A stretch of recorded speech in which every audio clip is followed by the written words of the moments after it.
Have you ever found yourself waiting for someone to answer a question, and about 3 seconds in, your brain starts staging a dramatic reenactment? You know that feeling when silence feels like it stretches on forever, even though objectively it's only been a few seconds. Or maybe you've been on the other side.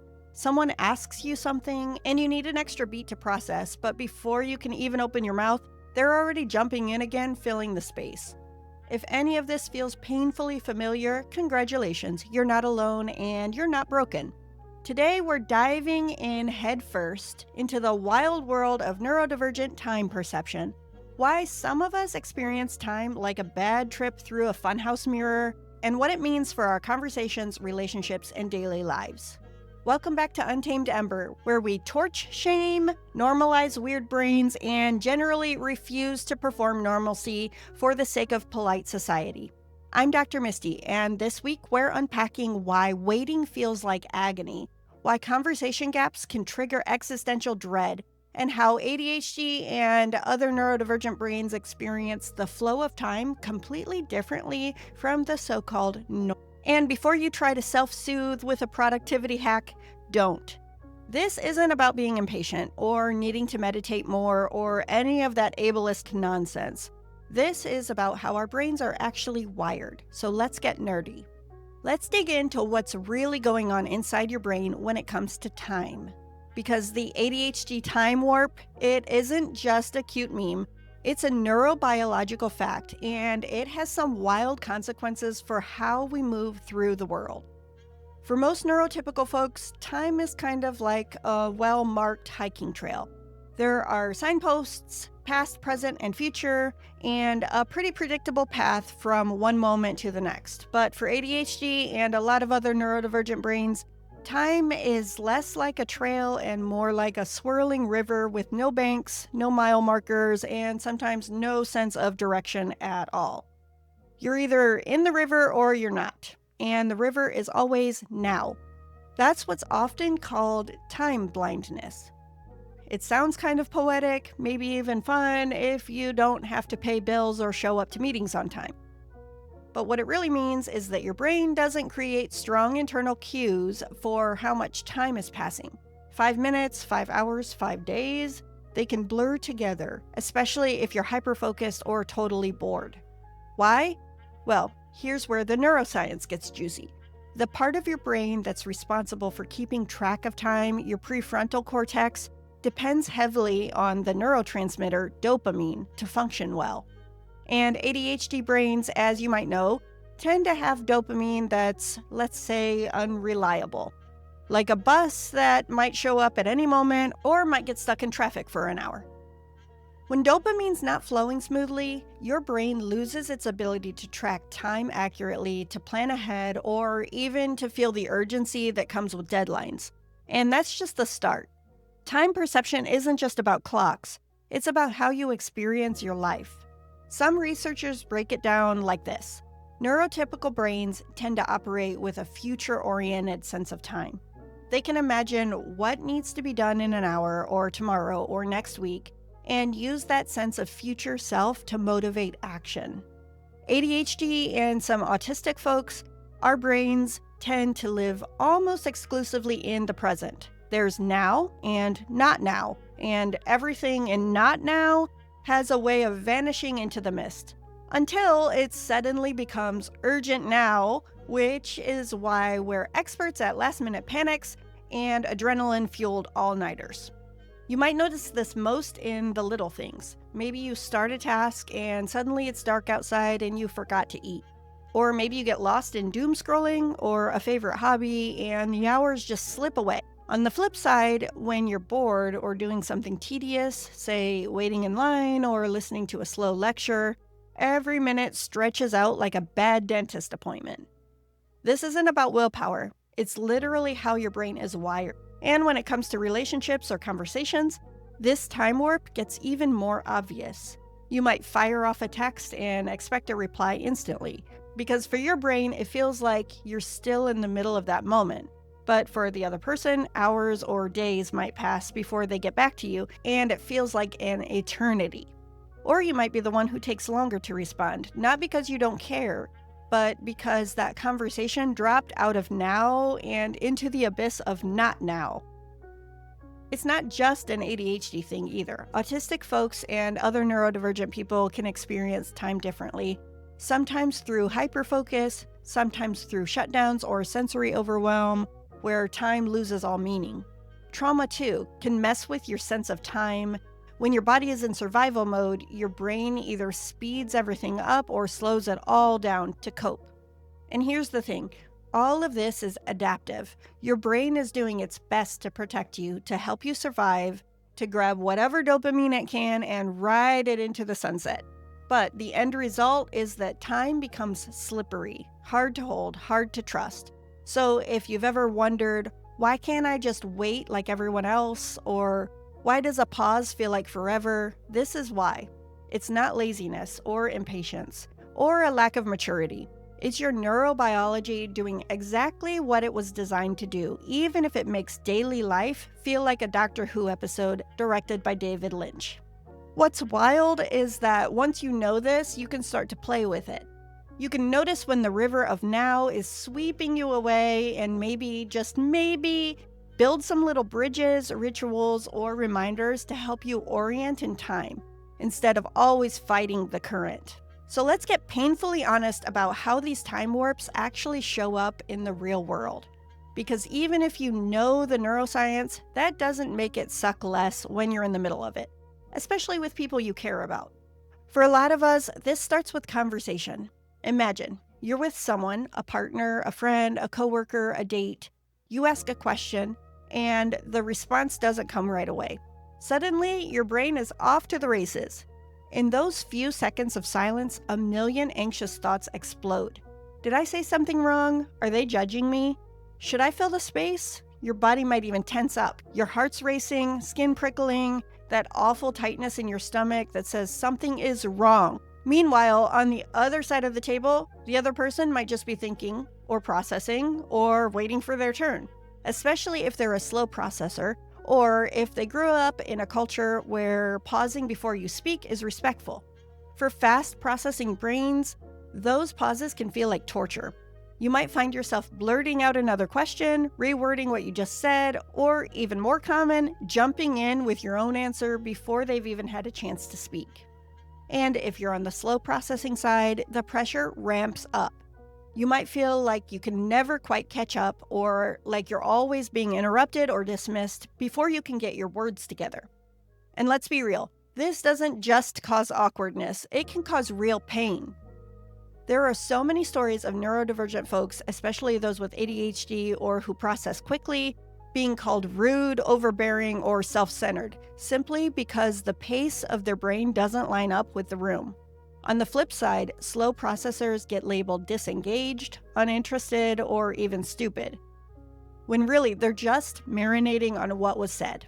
This misalignment can show up everywhere.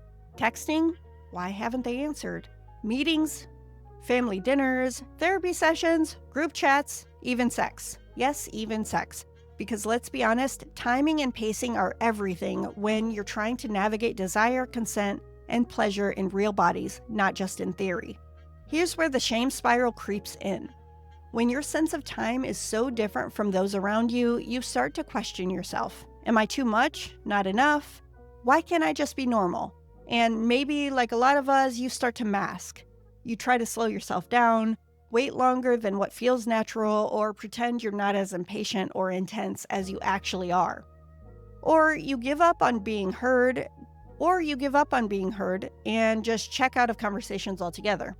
Relationships take the biggest hit.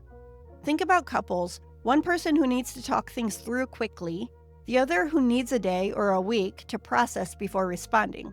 How many fights are really just mismatched timelines? How much resentment, misunderstanding, and loneliness is actually about different brains measuring enough time in wildly different ways? I see this in client work all the time. Partners who love each other but keep missing each other in the gap between ask and answer. The person who wants to resolve conflict now gets labeled as demanding or high maintenance, while the one who needs time is told they're avoidant, cold, or even passive-aggressive.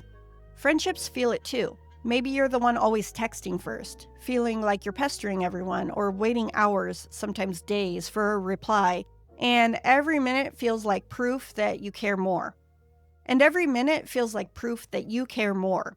Or maybe you're the friend who feels dread at every notification, not because you don't want to respond, but because you need more time to form your thoughts, and by the time you're ready, the conversation's already moved on. And then there's work, the land of ASAP, Slack messages, and urgent emails that demand immediate answers, or the endless meetings where everyone is expected to process and contribute at the same speed as if that's just a personality trait and not a neurobiological function.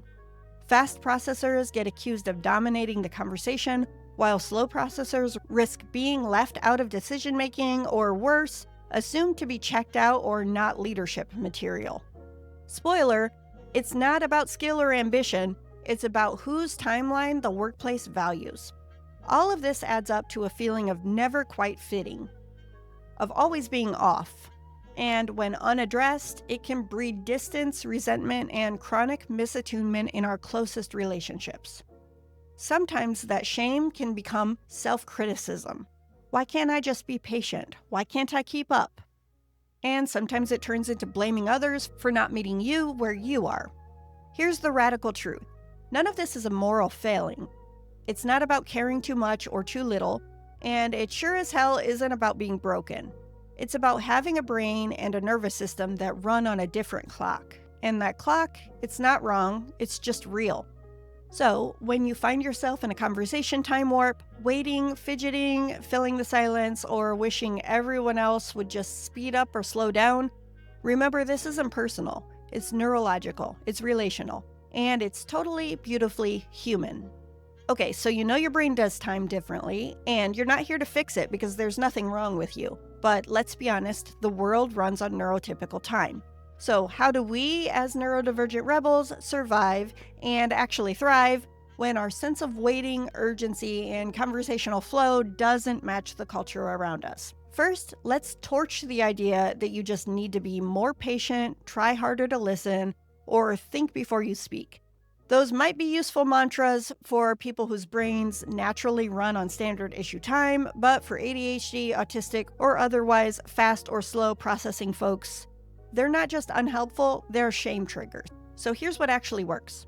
For fast processors, if waiting feels like nails on a chalkboard, your nervous system isn't failing. It's responding exactly as it was designed, seeking stimulation, avoiding boredom, and hyper-focusing on the gap between question and response. To work with your brain, not against it, try this: reality calibration. Next time you're waiting for an answer, especially in conversation, start a timer as soon as you ask your question. Notice how long it feels before you get a reply, then check the actual time. Spoiler, it's usually way less than your body is telling you. Do this a few times and you'll start to notice just how wildly subjective time really is. Or try this: pre-game the wait. If you know you're about to enter a situation where waiting or silence is likely, come prepared. Bring a fidget, something sensory, a soft stone, a stim toy, even a pen to click, or set yourself up with a tiny doable distraction, a doodle, a list, a breath. Sometimes giving your body something else to process can take the edge off the impatience. Developing your own mantra for these awkward moments, like, "They're not ignoring me, they're processing," or "This pause isn't rejection, it's just their speed." It sounds cheesy, but reframing silence as a normal, healthy part of dialogue can lower that shame and anxiety spiral. Try communicating your tempo. Try saying, "If you need time to think, just let me know, I get impatient otherwise." Or, "I know I process fast, so take all the time you need and I'll try to chill over here." Humor helps. It turns a source of stress into a running gag, which builds connection instead of tension. For slow processors, if your brain needs time to marinate, rehearse, or settle before you answer, own it. You're not being difficult, you're being thorough and thoughtful. Here's how to make that work for you and your relationships. First, claim your time. Give yourself radical permission to say, "I need a second to think about that," or "I'll circle back when I've had a chance to process." Practice this with yourself first if it feels scary. Your nervous system gets to have its own pace, even in a culture that rewards speed. Try visual and verbal cues. Sometimes a simple hand signal, thumbs up, raised finger, even a sticky note that says thinking can let others know you're not checked out, just working at your own pace. For text or email, a quick received, processing, will reply soon can relieve pressure on both sides. Preemptive scripts. Tell the people closest to you, I'm a slow cooker, not a microwave. My best thoughts come with a little simmering time. Normalize needing pauses in your relationships, and your people will start to see it as a strength and not a problem. Build in buffers. If you know you'll be put on the spot in work meetings, social gatherings, or tough conversations, request agendas in advance or time to process before making decisions. Can I sleep on that? Is a perfectly legitimate boundary. The magic happens when you stop trying to make everyone fit one tempo and start treating the time warp as a relational difference to navigate together. In relationships, you can try meta conversations. Talk openly, outside of the heat of the moment, about how you each experience waiting, pausing, and responding. Make it part of your relational script. I notice I get jumpy if you don't reply right away. How do you feel about silence? What does waiting feel like to you? Remember, compassion over compliance. Try to remind yourself that both speeds are valid. You're not teaching someone to be better, you're building new rituals of understanding.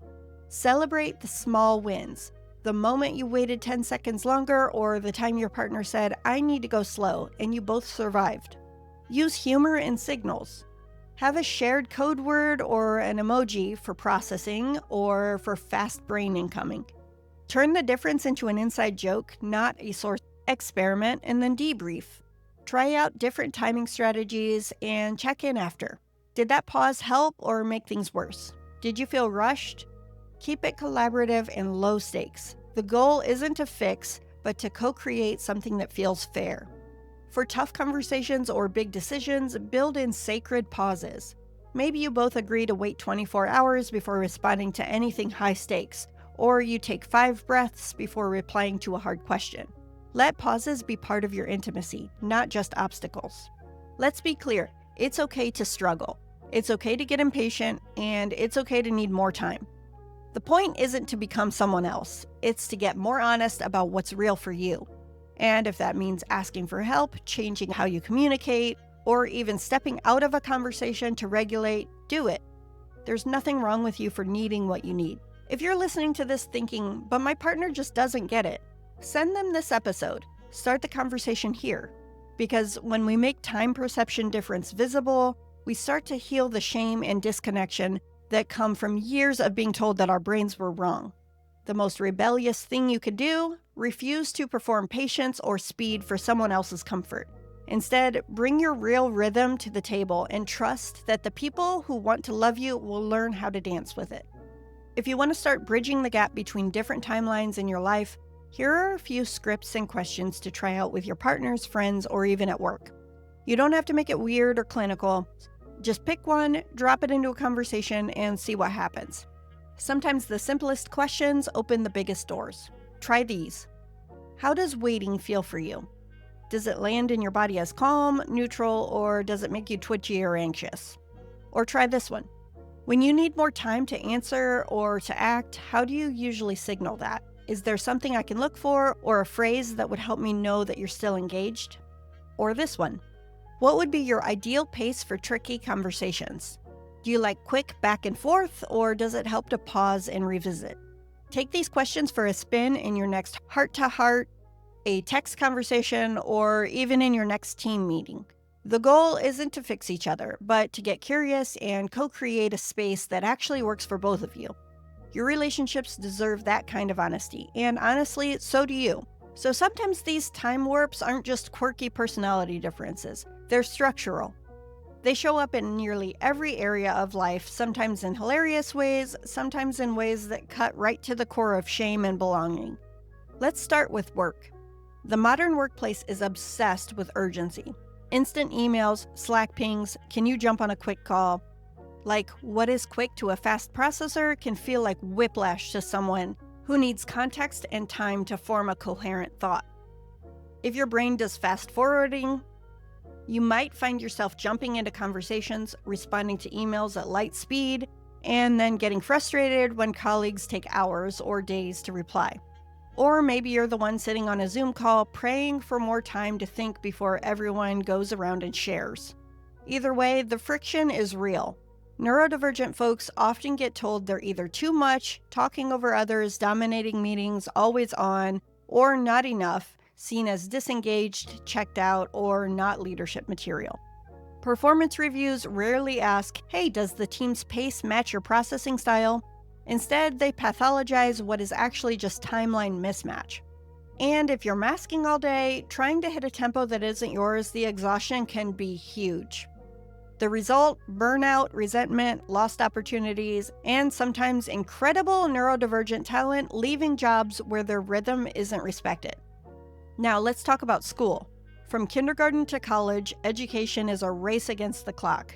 Timed tests, popcorn reading, group projects, standardized assessments. If you process fast, you risk blurting out answers, dominating discussion, or finishing everything in a rush, sometimes missing important details. If you process slow, you risk blanking on the spot, falling behind, or being labeled as lazy or disengaged, when actually your brain is doing deep, complex work, just on its own schedule. And don't even get me started on participation grades that reward the fastest talkers in the room. This plays out for adults too. Think professional trainings, conferences, or even parent-teacher meetings. If you're neurodivergent, you've probably left at least one meeting feeling like everyone else had the answer before you even understood the question. The unspoken message: your tempo is a problem, but that's a lie. The real issue is a system designed for one kind of brain. All right, let's go there. Sex and intimacy. If you've ever felt like arousal is either instant or takes forever, or if the idea of getting in sync with a partner's body feels impossible, you are not alone. For fast processors, waiting for a partner to warm up or waiting through long, slow foreplay can feel like torture, even if you're excited. For slow processors, being rushed into touch, conversation, or orgasm can feel like a violation and not an invitation. In polyamory, kink, or group sex, this gets even wilder. Some folks are ready to jump in, others need time to warm up, negotiate, settle their nerves, or check in with their bodies and boundaries. Sometimes a scene feels way too fast, and you can't get your words out in time to say, wait, I need a pause. Or you might lose track of time completely. What felt like 10 minutes was actually an hour, or vice versa. That's not bad communication. That's your unique neurobiology in motion. Shame thrives here too. If you're the one who needs more time to get in the mood, you might worry that you're too slow, too broken, too complicated. And if you're ready now and your partner isn't, you might spiral into, am I too much? Why can't I just wait? Or are they bored with me? The only thing worse than awkward timing is the shame storm that follows. But here's the liberating truth. Pleasure, consent, and intimacy are all about pacing, your pace, their pace, the unique, wild, unpredictable tempo that only your bodies together can create. Sometimes the most radical thing you can do is slow down, name your tempo, or play with the edges of speed and slowness. Embodied consent includes honoring not just what you want, but when you want it. Now, what about friendships and social life? Neurodivergent friendships can be both the most forgiving and the most anxiety-inducing places for time warps to show up. If you're the friend who texts back immediately, you might worry that you're too much, too needy, or overwhelming. If you need days or weeks to respond, you might worry that you're a bad friend or feel pressure to explain why you ghosted when really you just needed more time to process. Sometimes you'll find a friend whose tempo matches yours and it feels like magic. Conversation flows, pauses are comfortable, nobody freaks out if it takes a week to reply. Other times, it's a delicate dance. Sorry it took me so long, my brain went on a journey. Or, I know I texted 3 times in a row, no pressure, reply when you can. The most nourishing friendships are built on permission for difference. The same is true in chosen family, communities, and activist spaces, where urgency culture and call-out culture can collide with neurodivergent pacing in ways that are both generative and messy. And just for fun, let's talk about daily life and survival, waiting in line, driving in traffic, cooking with someone who does every step at a different speed. Planning a trip with a partner who packs the night before while you're still Googling weather 3 weeks out. Even time itself, birthdays, holidays, anniversaries, they can hit differently. For some, time loops back and collapses. Wait, did we just do this last year? For others, every date is a new surprise. Oh, it's July already? This is all deeply human, deeply neurobiological, and nothing to be ashamed of. The world is set up for a narrow definition of on time. That's not a flaw in you, it's a limitation of the system. When you start noticing these wider implications, you get to choose. Do I want to try to keep up, or do I want to own my tempo and find people, communities, and structures that honor my speed? And here's your reminder for the week. Your timeline is not a character flaw. It's not a failure to comply with normal. It's a vital part of your nervous system, your history, your culture, your body's wisdom. If you spent years feeling too rushed, too slow, too off, know that you are not alone and you don't have to keep apologizing for your unique pace. What would it look like to design your work, your love, your pleasure, your friendships around the time signatures that feel right for you? What if you stopped shaming yourself for your tempo and started treating it as a map to the kinds of relationships and spaces where you truly belong? That's not just self-acceptance, it's revolution. The time warps we've been talking about aren't just about quirks or annoying habits. They're about how our brains and bodies have learned to survive in a world that rarely honors their pace. Maybe as you've listened, you've started to spot your own patterns. The moment you beat yourself up for being too much or too slow, the times you've masked your tempo to fit in, or those fights with partners, friends, and coworkers that were really just two nervous systems on different clocks. Maybe you're realizing that a lot of what you call impatience, awkwardness, or bad communication is just what happens when bodies keep time in their own ways. So here's your official permission slip, stamped with the full weight of the Untamed Ember rebellion.